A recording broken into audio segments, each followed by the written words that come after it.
El kızı girerse kardeş evine, öz kardeşin bile el olur gider.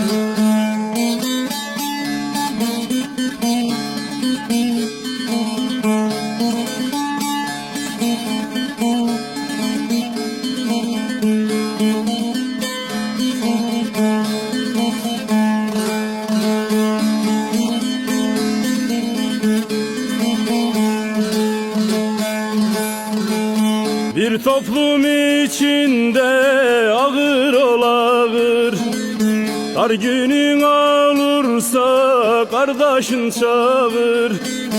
Gözünü kör eden kulağın sağır, vallah karısına kul olur gider.